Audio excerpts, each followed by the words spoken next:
bila dakwah ditinggalkan. Bila dakwah ditinggalkan lepas wafat Imam Bukhari, wafat ulama-ulama ni, tuan-tuan bayangkan hebatnya sahabat buat dakwah. Kampung yang begitu dahsyat di gunung-gunung ni melahirkan ulama yang super power. Sampai kiamat dunia tidak datang imam sehebat Imam Bukhari. Dia bukan orang Arab. Imam Muslim bukan orang Arab. Imam Tirmizi bukan orang Arab. Imam Nasa'i bukan orang Arab. Imam Malik Samarkandi bukan orang. Ini semua Asia Tengah tuan. Ini semua yang juga Rusia. Tapi setelah wafat ulama-ulama ni tuan-tuan, dakwah ditinggalkan, maka Allah Ta'ala beri zullah. Allah berkata dalam Nabi berkata dalam hadis, Allah berkata dalam Quran, ketika orang Islam meninggalkan kerja dakwah, kerana kemuliaan umat ini dengan kerja dakwah tuan. Allah berkata kuntum khaira ummatin ukhrijat linnas. Kemuliaan kita bila kita buat dakwah. Inilah mahkota kemuliaan kita. Kerja yang sebenar kita kerja dakwah. Yang lain ni keperluan tuan, sambilan. Kerja utama kita adalah dakwah.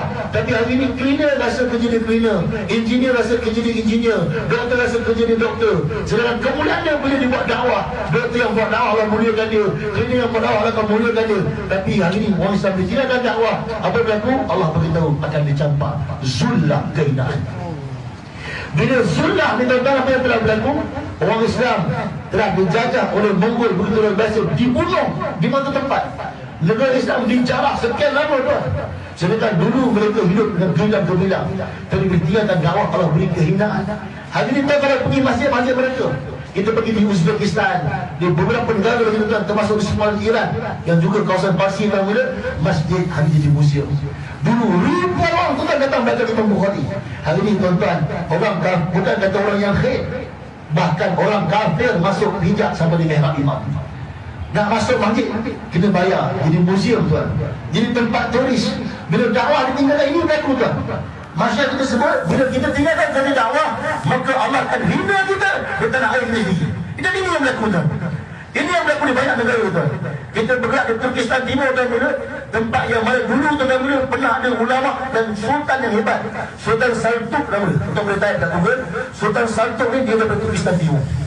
Dia memerintah begitu gilang-gemilang dan dia telah bentuk jemaah dakwah atas seluruh dunia tuan. Tapi bila dakwah ditinggalkan, Allah beri zullah kehinaan pada orang Islam. Apa yang berlaku tuan bila? Orang Islam tak boleh puasa sana tuan. Sangat menyedihkan. Orang Islam cakap pasal Islam pun tak berani. Kita bergerak dan boleh pergi kat bandar tuan. Kita tengok berapa sedih tak puasa tuan. Sedangkan dia orang Islam, dia sedang kita. Kita jalan, kita belanja dulu. Bulan Ramadan dia makan. Dan dia tak boleh tutup orang. Orang perempuan dia sebagai kita buka tutup. Makcik-makcik kita buka tutup. Bayangkan tuan, kita tadi pasal sunat tak tahu. Waktu sunat pun tak tahu. Tuan-tuan bayangkan, Ramadan telah keluar dari kehidupan mereka. Agama telah keluar dari kehidupan mereka. Nama dia Islam, nama dia Abdullah, nama dia Ahmad. Tapi agama telah keluar dari kehidupan mereka. Kalau tuan-tuan begitu tak ada nangis. Dia sekali itu tuan. Dan kita masih hidup.